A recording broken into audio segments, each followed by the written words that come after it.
지금 이재명 대표 내일 결심 공판합니다만 예. 3월 이전에는 이제 2심이 나온다는 거 3월 중에는 나온다고 그렇죠. 다들 그러죠. 3월에 2심이 나오면 대법원에서는 길어봐야 3개월 안에 확정 판결이 나옵니다. 근데 만약에 마은혁 재판관이 임명이 돼서 변론 갱신에 들어가고 변론 갱신 들어가서 다시 또 이걸 시간을 질질 끌어서 선고하는 데까지 다시 변론을 다시 하고 또 평의를 하게 되면요.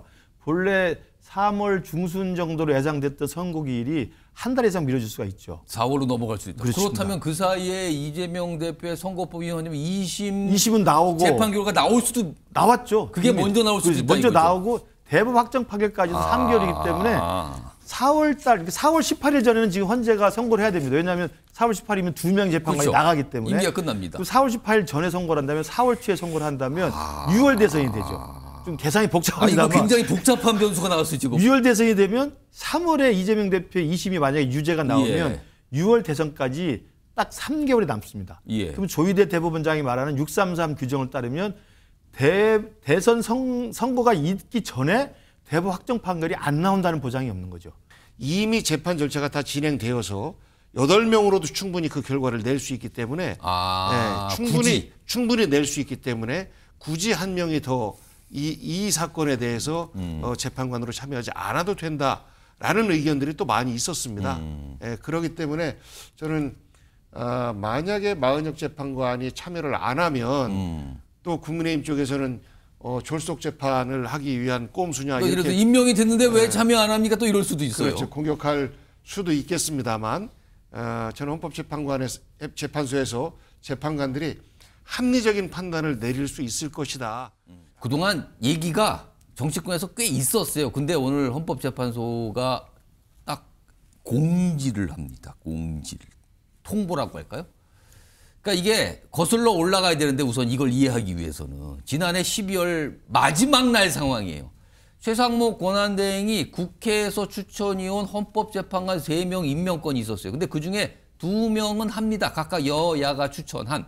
근데 마은혁 헌법재판관 후보자 임명은 여야 합의가 없었다. 이런 이유로 보류를 합니다.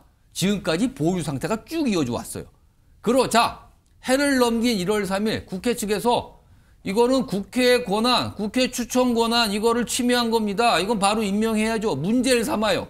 그래서 헌법재판소에 권한쟁의 심판을 청구합니다. 국회의 권한을 침해한 거다. 이거 확인해 주세요라는 거죠. 그때부터 헌재가 이걸 판단하고 있었어요.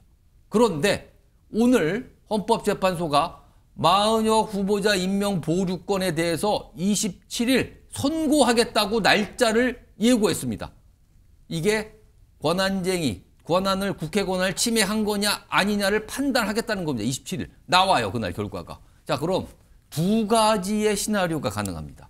우선 첫 번째로는 국회가 청구했잖아요. 이거 권한쟁의 침해한 거니까 따져주세요. 이거를 각하 또는 기각 안 받아주는 거예요. 그러면 지금처럼 헌법재판소는 8명 재판관 체제로 쭉 가는 겁니다. 그리고 윤석열 대통령 탄핵심판도 그냥 8명이 쭉 하는 거죠. 그런데 이와 달리 만약에 이거는 권한쟁의, 권한을 침해했다라고 받아줍니다. 국회의 청구를. 그러면은 최상목 권한대행이 마은혁 후보자를 임명을 해야 되는 상황이 올 수도 있어요. 그럼 만약에 임명을 했다 치면 9명 체제가 됩니다. 자, 그러면 지금 진행 중인 윤석열 대통령 탄핵심판은 어떻게 되는 거죠? 지금까지 8명이 했었어요. 근데 9명 헌재가 됐어요? 그럼 이거 어떻게 되냐는 거죠. 이게 복잡한 또 상황이 발생을 하게 되는 겁니다. 제가 설명을 좀 드렸는데 임주혜 변호사께 제가 설명을 좀 제대로 한 거죠? 네, 정확하게 설명해 주셨습니다. 이 권한쟁의 심판, 그러니까 마은혁 후보자에 대해서 이 최상목 권한대행이 임명하지 않은 부분이 지금 권한쟁의에서 다퉈지고 있고 이 결론이 27일 나게 됩니다. 이와 관련해서 만약 이것이 문제가 있다는 판단이 내려졌을 때, 그러니까 권한쟁의 심판이 인용이 됐을 때 이제 복잡한 셈법이 되는 건데. 그거는 그 뜻은 헌재 판단하기에 이거는 헌법재판관 임명이 됐어야 됩니다. 그러니까 9명 체제가 됐어야 됩니다. 이 뜻이잖아요. 바로 그렇죠.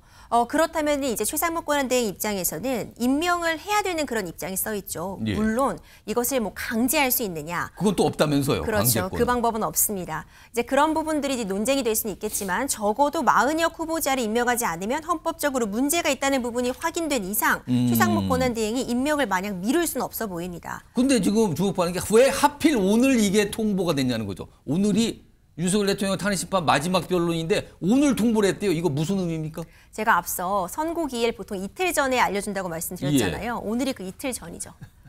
이제 27일 선고가 예정되어 있는데 그렇죠. 이거 사흘 전은 안 됐습니다. 그런 부분도 있고 사실 이 날짜도 굉장히 중요한 예. 의미를 갖는 게요. 만약 윤석열 대통령에 대한 탄핵 심판이 오늘 변론이 종결된다고 하면은요. 예. 그렇게 예측이 되고 있으니까 그 이후에 헌법재판소에서 어떤 과정을 거친 날을 좀 볼 필요가 있습니다.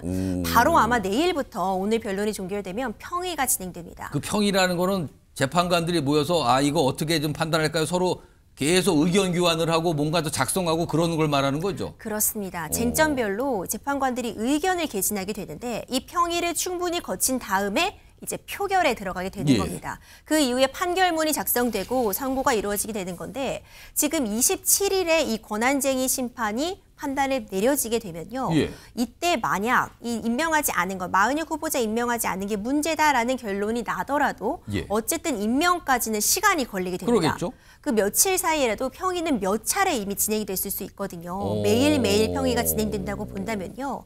그렇다면은 사실상 이번 탄핵 심판에는 마은혁 후보자가 나중에 임명이 되더라도 참여하지 않는 것이 아니냐 이런 계산도 충분히 가능해 일단 그렇게 해서 보이고요. 근데 거꾸로 그럼 내일부터 평일을 당분간 좀 미루고 이럴 수도 있는 거 아닙니까? 당분간 그렇죠. 평일 좀 미루겠습니다라고 헌재가 판단할 수도 있는 거 아니에요? 그렇죠. 이제 그 시나리오를 생각해 본다면 마은혁 후보자를 이번 탄핵 심판의 재판관으로 참여시키려면 예. 변론 갱신이란 절차가 필수적으로 필요합니다. 변론을 다시 하는 거예요, 그럼? 그렇죠. 우리는 직접 심리주의를 택하고 있어요. 그러니까 변론에서 재판관이 직접 확인하고 직접 보고 증인 신문을 듣고 직접 해야지만 판단에 참여할 수 있도록 하고 있기 근데 만약에 때문에 마은혁 후보자가 임명이 돼서 그럼 여태 안 했잖아요, 그걸. 그럼 그걸 다시 해야 된다는 거예요? 그걸 변론 갱신이라는 걸 열어서 좀 간이한 절차로서 어떤 서증 같은 부분으로 서면으로 좀 대체하는 방법도 있고요.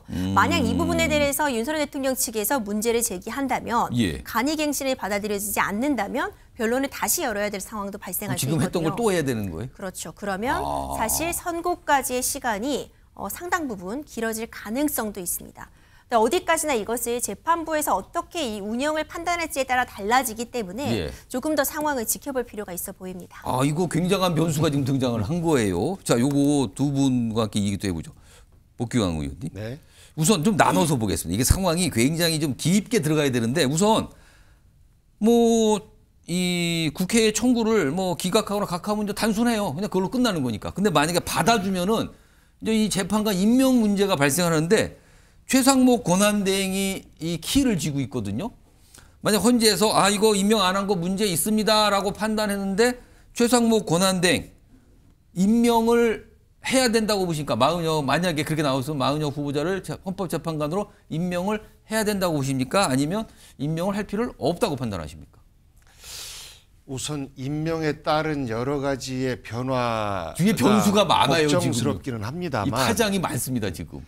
기본적으로 최상목 대행이 마은혁 그 후보자를 임명하지 않은 것 자체가 예. 저는 굉장히 불합리한 결정이다라고 생각합니다.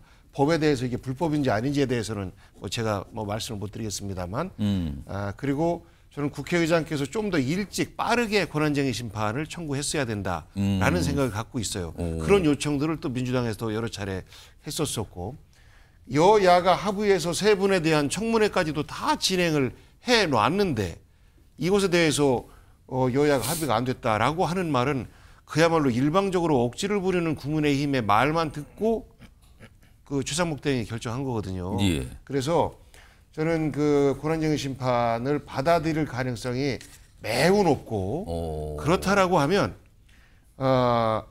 탄핵 심판이 다소 미뤄질지도 모르는 이런 우려가 있음에도 불구하고 지금 아까 임재 변호사 설명대로하면 늦어질 수도 있는 거예요. 그럴 우려가 있음에도 불구하고 저는 대한민국의 법치 질서를 바로 세운다라는 측면에서 최상목 대행이 최대한 빠르게 임명을 하는 것이 법치주의의 그러면은 헌재가 지금 자세라고 8인이 생각해요. 아니라 9인 체제로 가야 된다. 저는 그렇게 하는 것이 바람직하다고 생각합니다. 마은혁 재판관이 만약에 임명이 된다면 윤석열 대통령 탄핵 심판 역시 참여해야 된다. 선고에도.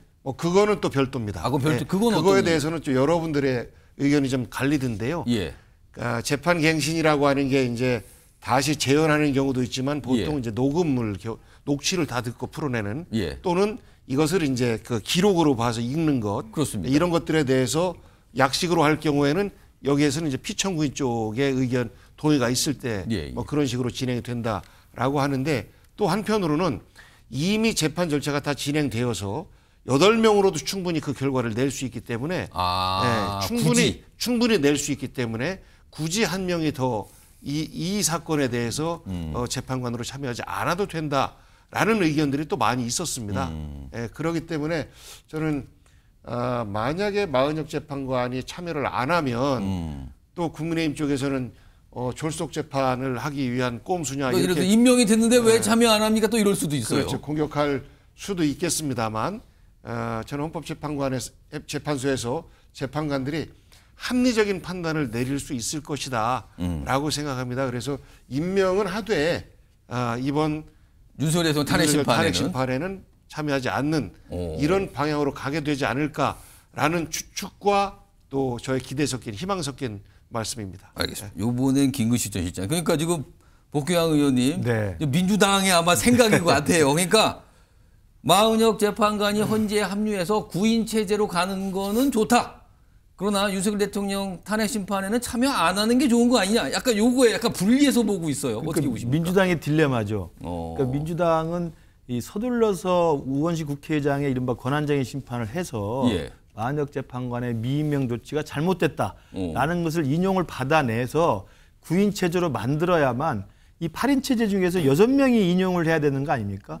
그러면 8명 중에서 6명보다는 좀 더 성향이 확실한 조금 더 약간 뭐랄까요? 그렇죠. 좀 뭐랄까 그 인용의 가능성을 확정짓는 민주당 듯한 입장에서 안정적이라고 할 거예요. 그게. 그러니까 9명 중에 6명으로 좀 더 안심할 수 있도록 하기 위해서 마은혁 임명에 대해서 계속 밀어붙였던 거 아니겠어요? 그런데 이제 어쨌든 오늘 내일 모레 27일 날 선고를 낸다고 하고 있고 선고에는 지금 말씀하신 것처럼 지금 현재의 분위기로 봐서는 제가 봐도 예. 임명을 해야 된다고 아마 인용이 될 것 같아요. 그럼 두 가지 변수가 남죠.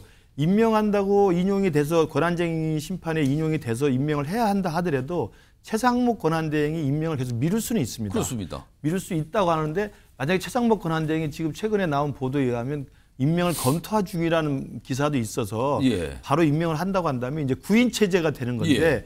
여러분 복귀왕 의원님 말씀대로 민주당 입장에서야 8명보다는 9명이 좋긴 한데 그렇다고 이분이 와서 또 늦춰지는 건 또 별로 안 좋으니 예. 9명으로 하긴 하되 이번 선거에는 참여하지 말고 빨리 선거를 해달라는 지금 말씀이신데 약간 민주당도 약간 딜레마 같은 그렇죠. 상황이 되는데요. 딜레마죠. 그러면은. 왜냐하면 제가 보는데 그렇게 생각하시는 선거를 빨리 해달라고 말씀하시면서 마은혁은 이 선거에는 참여하지 않는 것도 괜찮다고 말씀하시는 건 딱 한 가지 이유잖아요.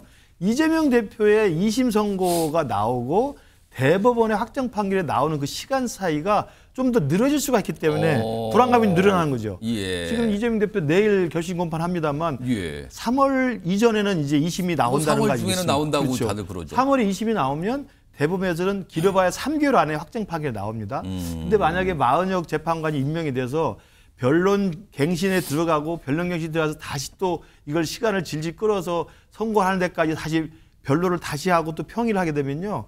본래 3월 중순 정도로 예상됐던 선고 기일이 한 달 이상 미뤄질 수가 있죠. 4월로 넘어갈 수 있다. 그렇습니다. 그렇다면 그 사이에 이재명 대표의 선거법 위반이면 2심 나오고 재판 결과가 나올 수도 나왔죠. 그게 먼저 나올 수도 있다 먼저 이거죠. 나오고 대법 확정 판결까지도 3개월이기 때문에 4월 18일 전에는 지금 헌재가 선고를 해야 됩니다. 왜냐하면 4월 18일이면 2명 재판관이 그렇죠. 나가기 때문에 임기가 끝납니다. 4월 18일 전에 선고를 한다면 4월 초에 선고를 한다면 6월 대선이 되죠. 좀 계산이 이거 복잡합니다만 굉장히 복잡한 변수가 나왔어요 지금. 6월 대선이 되면 3월에 이재명 대표의 2심이 만약에 유죄가 나오면 6월 대선까지 딱 3개월이 남습니다. 예. 그럼 조희대 대법원장이 말하는 633 규정을 따르면 대선 선거가 있기 전에 대법 확정 판결이 안 나온다는 보장이 없는 거죠. 이것도 민주당으로서 굉장히 골치 아픈 지금 상황일 거라고 생각합니다. 그러니까 지금 여러 가지 조건이 다 맞아야 되지만 방금 김근식 전 시장께서 말씀하셨지만은 만약에 마은혁 재판관 후보자가 임명이 되고 탄핵 심판에 참여하게 되면은 뭔가 더 선고까지 시간이 더 걸리고 그 사이에 이재명 민주당 대표의 선거법 위반 혐의 2심 재판이 먼저 나오는 상황. 이 가능성까지 지금 열려 있는 오늘 변수가 하나 등장을 한 거예요, 지금요. 이게 복잡한데요. 예, 복경 의원님. 짤막하게 말씀드리면 어차피 대선 전에 선거법의 그 2심은 나온다라고 그렇죠. 생각해요. 그런데 다소 헌재 판결이 미뤄진다 할지라도 대법 판결 나올 때까지 예. 미뤄지진 않는다라고 생각하기 때문에 이것을 뒤로 미루고 안 미루고는 이재명 대표의 선거법 재판과는 뭐 전혀 상관이 없다. 예. 굳이 연결을 안 시켜도 될 것 같은데 다만 예. 저희가 헌재 판결이 빨리 나와야 된다라고 하는 것은 지금 이것 때문에 얼마나 대한민국이 힘듭니까? 예. 국민들은 갈라져 있고 그렇기 때문에 헌법재판관들께서 헌법재판소에서 허용하는 권한을 최대한 발휘하셔서 최대한 빠르게 이 재판의 결과를 내주셨으면 하는 바람 속에서 드린 말씀입니다. 오늘 헌재가 통보한 내용, 마은혁 헌법재판관 후보 이것 때문에 헌재가 9인 체제로 가는가 아니면 그대로 8인 체제가 유지되는가 이게 지금 변수가 생겼습니다. 그렇군요. 이게 좀 복잡하네요. 따지고 보니까 굉장히 많은 파장을 일으킬 수 있는 상황이 발생을 했어요. 이틀 전에 선고를 예고해서 27일로 오늘 그 공표를 한 것은 헌재 나름의 제 개인적인 생각입니다. 그러니까 하필 왜 오늘이냐? 헌재 나름의 정치적 균형을 좀 맞추려는 의도가 있었다고 봐요. 왜냐하면 그동안 대통령에 대한 헌재 심판에 대해서 탄핵 반대 여론뿐만 아니라 절차적 흠결과 절차적 문제점을 많이 지적을 했지 않습니까? 편향성 문제도 있었고 그런 그 흐름을 알고 있기 때문에 선고를 이제 곧 눈앞에 두고 있지만 선고를 하기 전에라도 좀 선고의 날짜를 좀 미루는 한이 있더라도 윤석열 대통령의 탄핵 선고와 마찬가지로 이재명 대표의 2심 선고가 나오고 이재명 대표 2심 선고 이후에 대법의 상고 확정 판결이 나오는 그 시간까지를 얼추 시간표를 맞춰주면 사실은 헌재 입장에서도 할 만큼 했다라는 또 평가를 받을 수 있지 않을까. 저는 그런 면에서 3월 중순에 뚝딱 끝내가지고 윤석열 대통령에서 탄핵 선고를 하는 것보다는 4월 중으로 한 달 미뤄지는 절차를 합법적으로 만들어내는 게 바로 27일 날 마은혁 선고 아니겠습니까? 저 개인적으로 생각해보면 이제 그런 정치적 고민도 하지 않았을까라는 생각을 해봅니다. 상당히 정치적 판단을 했다는 건데 그럼 그러니까 지금 이 고법이죠. 그리고 그러니까 이 형사재판 이것까지 다 고민을 하면서 지금 헌재가 뭔가를 날짜를 잡고 있는 거 아니냐 이건데요. 아무튼 굉장히 파장이 일 수 있는 아마 여야 쪽에서 지금 곰곰이 생각을 하고 있을 것 같아요. 이게 도대체 뭘까? 이거 어떻게 되는 거지? 시나리오를 막 그리고 있을 것 같기도 합니다. 지금 상황에서.